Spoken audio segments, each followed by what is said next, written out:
이어서 간추린 소식입니다. 아프리카 돼지열병 ASF 중앙사고수습본부는 추석 명절에 대비해 ASF 예방을 위한 특별 방역 관리에 나선다고 밝혔습니다. 우선 추석 연휴 기간에도 기관마다 상황 근무반을 편성해 24시간 비상체계를 유지할 예정입니다. 연휴 전후를 전국 일제 소독의 날로 지정해 축산 관계시설 내외부와 오염 우려 지역 소독에 가용 자원을 모두 동원하고 밀집 단지 등 방역에 취약한 농장에 대해선 출입 차단 조치와 방역수칙 준수 여부를 점검하기로 했습니다. 중수본은 귀성객과 축산 관계자 등은 농장 방문과 입사를 자제하고 농장 내외부 소독을 철저히 해야 한다고 당부했습니다. 농협중앙회가 최근 한국, 베트남 양국 간 농업 발전과 미래세대 협력 강화를 위한 교류 플랫폼으로 비영리 사단법인 설립을 추진한다고 밝혔습니다. 이를 기반으로 범농협과 국내외 협동조합, 베트남 유관기업과 함께 다각적인 활동을 전개해 나갈 예정입니다. 농협은 지난 4월 농협중앙회 베트남 사무소 개소식 참석차 현지를 방문한 이성희 농협중앙회장과 레밍카이 베트남 경제부총리 간 면담을 통해 다양한 협력사업 개발을 논의했다고 설명했습니다.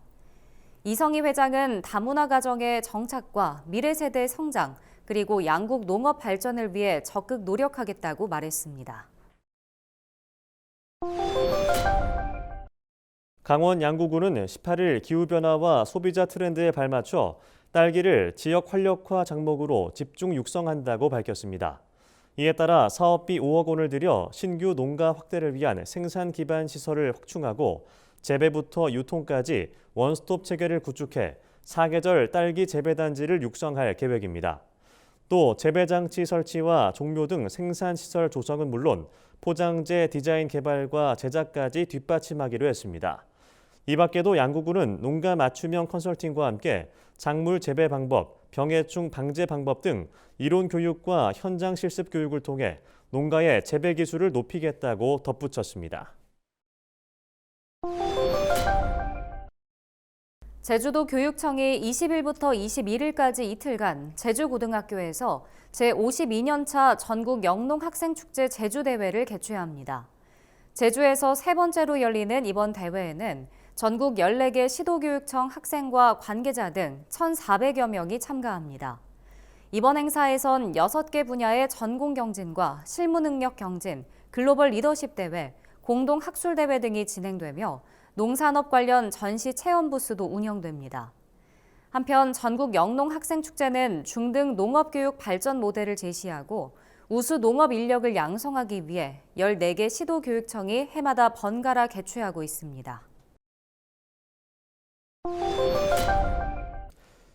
국립농산물품질관리원은 대국민 아차사고 사례 발굴 경진대회에서 농수로 근처 작업 시 추락사고 예방 사례를 대상으로 선정했다고 밝혔습니다. 아차사고는 개인의 부주의나 장비 결함 등으로 사고 발생 위험이 있었던 상황을 뜻하는 말입니다. 대상을 수상한 사례는 여름철 농수로 근처 경계면의 제초 작업을 통해 시야를 확보하고 낙상 방지 경보기 등을 설치하면 농작업 시 추락 사고를 예방할 수 있다는 내용을 다뤄 가장 높은 점수를 받았습니다. 이번 경진대회를 통해 접수된 사례는 카드뉴스로 제작해 농업인 안전교육과 홍보 자료로 활용될 예정입니다.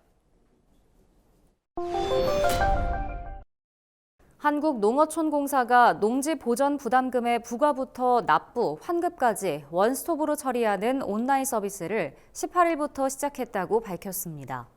그동안 농지 보전 부담금 업무는 대면 전화 등의 방식으로 분산된 데다 제출해야 하는 서류량이 많아 고객에게 큰 불편이었습니다.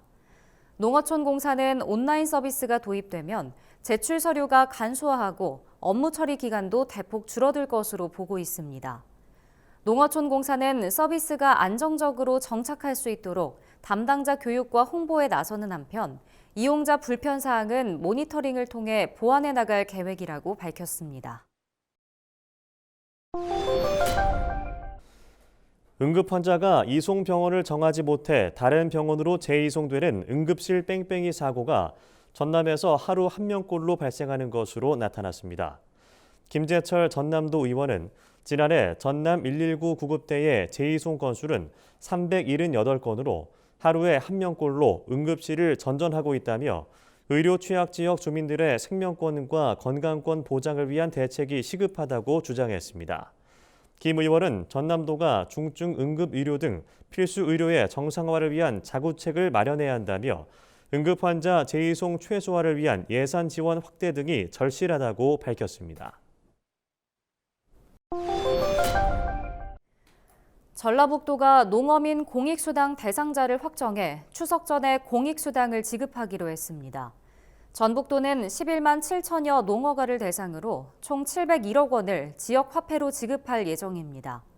광역자치단체 최초로 도입된 전북 농어민 공익수당은 지난 2020년 첫 해 10만 6천여 농어가에 638억 원이 지급됐으며 지난해에는 11만 5천 농어가에 689억 원이 각각 지급됐습니다.